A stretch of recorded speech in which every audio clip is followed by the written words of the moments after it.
నమస్తే, నేను మీ Gopi. Welcome to Telugu రాజ్యం. ప్రస్తుతం మనతో పాటు ఉన్నారు ప్రొడ్యూసర్ నటికుమార్ గారు ఉన్నారు. ఆయనతో మాట్లాడదాం. సార్ నమస్తే అండి. నమస్తే. రైట్, గత కొన్ని రోజుల నుంచి తెలుగు ఇండస్ట్రీలో ఒక గలాట మొదలైంది. జూన్ 1 నుంచి థియేటర్లు బంద్ చేస్తున్నామని నానా బీభత్సం సృష్టించారు. బట్ నిన్న నైట్ అయితే మాత్రం అదేం లేదని చెప్పారు. దీని అంతటికీ కారణం హరిహర వీరమల సినిమా ఆపుదాము అనే ఒక కుట్ర వెనక నడుస్తున్నారు. దీనికి మీరేమంటారు? అదేవిధంగా పవన్ కళ్యాణ్ గారు వాళ్ళ టీం నుంచి నేను ఒక లెటర్ అయితే బయటకు రావడం జరిగింది. నాకు చాలా మంచి రిటర్న్ గిఫ్ట్ ఇచ్చారన్నట్టుగా అయితే ఆ పోస్ట్లో ఉంది. దానికి మీరేమంటారు? ఏంటి కుట్రకోణం జరిగింది వాస్తవం, కుట్రకోణం జరిగింది నిజమైన ఎగ్జిబిట్లు ఎవరు చేయలేదు. ఎగ్జిబిట్లు బంద్ ప్రకటించలేదు. లీజు ఓనర్స్ ఎవరైతే ఉన్నారో, గుత్తాధిపత్యం ఉందో ఎవరున్నారో అది దిల్ రాజు గారు, సురేష్ బాబు గారు, అల్లు అరవింద్ గారు, ఏసియన్ సునీల్ గారు, వాళ్ళ నలుగురు చేతుల్లోనే 1300 థియేటర్లు ఉన్నాయి కాబట్టి వాళ్ళ చేతుల నుంచి వాళ్ళే మొత్తం టోటల్ 18వ తారీఖు మీటింగు. 18వ తారీఖు మీటింగ్లో ఇక్కడ బంద్ ప్రకటించింది వాస్తవం. అక్కడ ఇదే దాము గారు దాంట్లో ఉన్నారు, ఇదే భరతభూషణ్ గారు ఉన్నారు. అది పుట్టింది రాజమండ్రి, ఓకే. కుట్ర జరిగింది కాకినాడ, పురుడు పోసుకుంది హైదరాబాదు ఛాంబరు. ఇది వాస్తవం, ఇది నిజం. దాంట్లో హరిహర వీరమల్ల కోసం ఎందుకు జరిగింది, ఏం జరిగింది, దీనికి వీళ్ళు కుట్ర చేశారు తప్ప నిజమైన ఎగ్జిబిటర్లు, డిస్ట్రిబ్యూటర్లు, నిర్మాతలు కానీ ఎవరు ఏది చేయలేదు. ఇది మా ఆధిపత్యం, ఇది మేము లేకపోతే ఏ సినిమా రిలీజ్ కాదు, ఇది మా శాసనం అని వాళ్ళు అనౌన్స్ చేశారు. అనౌన్స్ చేస్తే దాని మీద మన రియాక్ట్ అవ్వడం, ఆదిలోనే కందులు దుర్గేష్ గారికి కొంతమంది ఎగ్జిబిటర్లు కంప్లైంట్ ఇవ్వడం, ఆ ఎగ్జిబిటర్ ఇమ్మీడియట్లీ అసలు ఏంటిది ఈ ప్రాబ్లం ఏంటి అని చెప్పి అది సీరియస్ తీసుకోవడం, విచారణకు ఆదేశించేటప్పటికి భయపడి మళ్ళీ వెనక్కి వచ్చి ఇమ్మీడియట్లీ మేము బంద్ ప్రకటించలేదు, ఇది మామూలుగా యథావిధిగా సినిమా వస్తుంది, యథావిధిగా సినిమా రిలీజ్ అవుతుంది. అంటే ఒక సినిమా హరిహర వీరమల్ల సినిమా డిస్ట్రిబ్యూటర్కి ఎక్కువ బడ్జెట్ అయింది. ఆయన డిస్ట్రిబ్యూషన్ అమ్ముకోవడానికి ఆయన స్వేచ్ఛ ఉంది, కొనుక్కునే హక్కు మీకు ఉంది, నాకు ఉంది, అందరికీ ఉంది. ఇది ఆధిపత్యం, ఇది మాకు తప్ప ఇంకొకరికి డిస్ట్రిబ్యూషన్ రాకూడదు, మేమే రాజు, మేమే మంత్రి, క్యాంటీన్ మాదే, సమోసా మాదే, అన్నీ మాయే, ఇది మా తప్ప ఇంకొకరు రాకూడదు అని ఒక అల్టిమేటం కోసం, ఒక టోటల్గా ఒక సమాచారం ఇవ్వడం కోసం బంద్ అని ఒక ప్రకటించడానికి ప్రయత్నం చేసి హరిహర వీరమల్ని బెదిరించాలని చూశారు. పవన్ కళ్యాణ్ బెదిరిస్తే బెదిరిపోయే వ్యక్తి కాదు. అందుకే ఆదిలో చూసి ఇమ్మీడియట్ విచారణకు ఆదేశించేటప్పటికి మొత్తం అందుకనే సరే ఇండస్ట్రీ అని చెప్పారు. నాకు రిటర్న్ గిఫ్ట్ ఇచ్చారు, థ్యాంక్ యూ వెరీ మచ్ అని. అంటే మంచి రిటర్న్. ఎందుకంటే 12వ తారీఖు సినిమా రిలీజ్ ఉంది. ఆ సినిమా రిలీజ్ని ఎలా చెయ్యాలి, ఎక్కువ బడ్జెట్ అయ్యింది, ఏం రత్నం గారు ఇబ్బంది పడుతున్నారు, ఆ సినిమాని ఎలా బయట వేయాలి, ఎలా చేయాలని ఆలోచించాలా. ఇండస్ట్రీలో ఉన్న చాలా పెద్దలు వాళ్ళందరూ, ఒక ఆయన స్వయాన బావగారు, ఒక ఆయన స్వయాన పవన్ కళ్యాణ్ గారితో హీరో ప్రొడ్యూసరు సురేష్ బాబు గారు, గోపాల, ఒక ఆయన మొత్తం టోటల్గా పవన్ కళ్యాణ్ గారితో 1-2 సినిమాలు తీశాడు. డిస్ట్రిబ్యూటరు దిల్ రాజు గారు, మరి ఇంకా ఏసియన్ సునీల్ గారు. ఎందుకు పగబట్టారంటారు పవన్ కళ్యాణ్? పగమేం లేదు, అక్కడ వ్యాపారం, స్వార్థం, వ్యాపారం, దాంట్లో కుట్ర. వైసీపీ వాళ్ళు దీంట్లో కొంచెం దూరారు. ఎవరా వైసీపీ వాళ్ళు? ఇక దారుపూడి చంద్రశేఖర్ రెడ్డి గారి పార్ట్నర్ సురేష్ బాబు, థియేటర్ల ఓనర్ దారుపూడి చంద్రశేఖర్ రెడ్డి గారు. దీంట్లో కుట్ర ఉందని నేను అంటాను. రాజమండ్రిలో పుట్టింది ఇది, రాజమండ్రిలో పుట్టింది, ఇక్కడ ఛాంబర్లో అయింది కాబట్టి కుట్ర ఉంది, జరిగింది.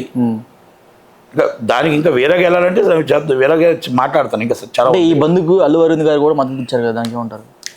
తెలియకుండా నేనేమండి, నేను అదే, ఎందుకంటే వాళ్ళిద్దరు నేను అదే అంటున్నా. ఆయన తెలిసిన తర్వాత ఆయన ఏమైనా ఇది కాదు బంధుకు నాకు సంబంధం లేదని చెప్పాడా? ఇది కాదు బంధుకు సంబంధం దిల్ రాజు గారు చెప్పారా? ఇది కాదు బంధుకు సంబంధం లేదని సురేష్ బాబు చెప్పాడా? ఇది కాదు బంధుకు సంబంధం లేదని సునీల్ చెప్పాడా? వీళ్ళ నలుగురు మీటింగ్లకు, అన్ని మీటింగ్లకు వెళ్ళారు కదా. నిన్న మొత్తం ప్రెస్ మీట్లో కూడా మొత్తం కూర్చున్నారు కదా, నించున్నారు కదా. ఇలా ఒక్కొక్కరు ఇలా ఇరుక్కొని నించున్నారు కదా. నించొని ఏదో గొప్ప పని చేసినట్టు. మరి ఈరోజు మనం మాట్లాడడం ఏంటండి, పవన్ కళ్యాణ్ గారి సినిమాని ఆయన కుట్ర చేశాడు అనేది అక్కడ ఆరోపణ. దాన్ని తప్పని ఖండించాల్సిన బాధ్యత ఎవరికి ఉంది? బన్నీవాసు గారు హత్య చేశారు, ఇది వాస్తవం, ఆయన ఇబ్బంది పెట్టారని చెప్పి వాళ్ళు అనౌన్స్ చేశాడా? ఒక వంశీ గారు, సితార వంశీ గారు అనౌన్స్ చేశారా? చాలామంది అనౌన్స్ చేశారా? ఓకే, నాలా కొంచెం ధైర్యంగా మామూలు ముందు చెప్పకపోవచ్చు, మేము ఎదుర్కోవడానికి సిద్ధమే. ఏదైనా సరే ఎదుర్కొంటే మాట్లాడతాం, మొక్క మీద మాట్లాడతాం, వెనకాల ఒకటి ముందు ఒకటి మాట్లాడను. నాకు చేత కాదు, నాకు రాదు కూడా, నాకు అవసరం లేదు కూడా. ఇప్పుడు సమయం వచ్చినప్పుడు ఇవన్నీ నిజంగా అప్పుడు ఏదైనా సరే మేము అనలేదు అంటే దాన్ని మొత్తం టోటల్గా నేను ప్రెస్ మీట్ పెట్టి నేనేమి నిరూపించాలో, నేను ఎలా నిరూపించాలో చెప్తాం. ఇప్పుడు థియేటర్ రాజమండ్రిలో అరవింద్ గారికి ఉన్నాయా లేవా? సురేష్ బాబు గారికి ఉన్నాయా లేవా?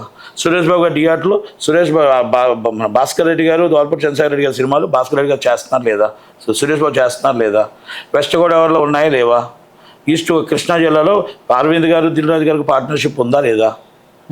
సురేష్ బాబు గారికి ఇవన్నీ మనం ఇది మనమేం చెప్పాల్సిన అవసరం. వాళ్ళు ఏమంటున్నారు, మేము బంద్ అంటే మీ నలుగురికి బాధ అనిపిస్తుంది కదా. నువ్వు లీజ్ వదిలే, నీకు నష్టం వస్తే ఎందుకు చేయమని ఎవరు చేయమన్నారు? వదిలి 1400 మంది ఎగ్జిబిటర్లకి సినిమాలు వదిలేసి వాళ్ళు రన్ చెయ్యం, ఈ నలుగురు లేకపోతే ఇండస్ట్రీలో మేము ఇండస్ట్రీ ఉండదు, మేము థియేటర్లు మూసేస్తాం, 14 మంది జనరల్ బాడీ మీటింగ్ పెట్టమనండి. విజయవాడ అంటే విశాఖపట్నం, హైదరాబాద్ పెట్టమనండి. వీళ్ళ నలుగురు లేకపోతే ఈ థియేటర్ రన్ చేయకపోతే మేము చేయలేము, మేము అన్నీ మూసేస్తామని చెప్పమానండి గవర్నమెంట్కి, రెండింటికి.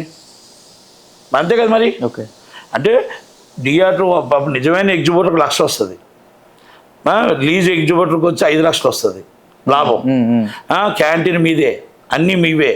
ఇవన్నీ దాచుకునేది మీరు. నిర్మాతకు రాదు, బుక్ బై షో మీది, ఆల్రెడీ మెయింటెనెన్స్ మీది. నిజమైన ఎగ్జిబిటర్ ఎప్పుడైనా తిన్నాడా? నిజమైన ఎగ్జిబిటర్ బుక్ మై షో తెలుసా? నిజమైన ఎగ్జిబిటర్ మెయింటెనెన్స్ తెలుసా? నిజమైన ఎగ్జిబిటర్ ఎప్పుడైనా డబ్బు చూసాడా?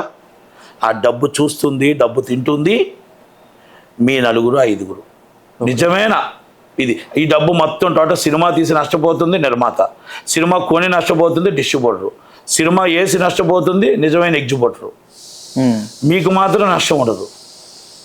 ఇది జరుగుతుంది సిచ్యువేషన్. దాన్ని పవన్ కళ్యాణ్ గారు కనిపెట్టారు కాబట్టి పవన్ కళ్యాణ్ గారు అందుకే దాంట్లో రిటర్న్ గిఫ్ట్ చెప్పాడు, గుత్తాధిపత్యం చెప్పాడు, అన్నీ చెప్పాడు. త్వరలోనే అన్నీ కూడా సమసిపోతాయి, త్వరలోనే అన్నీ కూడా. అధికారంలో లేనప్పుడు ఆయన ఇబ్బందులు పడుతున్నారు, ఇప్పుడు అధికారంలో ఉండే డిప్యూటీ సీఎం హోదాలో ఉన్నా సరే ఇప్పుడు ఆయన ఇబ్బందులు పడుతున్నారు. ఇబ్బంది ఏం లేదండి. ఆ సినిమా మీద ఎక్కువ దిష్టి ఉంది. ఆ దిష్టికి దిష్టి బొమ్మలు కొంతమంది వచ్చారు, ఆ దిష్టి బొమ్మలు దిష్టి తీశారు. అదే తేడా, అంతకని. ఎవరా దిష్టి బొమ్మలు? పేరు ఎవరు తప్పది, అది అనకూడదు. దిష్టి బొమ్మలు అంటే ఒకటి అయిపోయింది, అర్థమైపోయింది. ఇంకా దానికి అక్కడ వదిలేయాలి.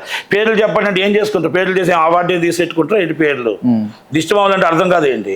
దిష్టి తీయడానికి దిష్టి బొమ్మలు కొంచెం దిష్టి తగిలింది, దిష్టి తీసేశారు, దిష్టి బొమ్మలు కట్టేశారు, అయిపోయింది, క్లోజ్.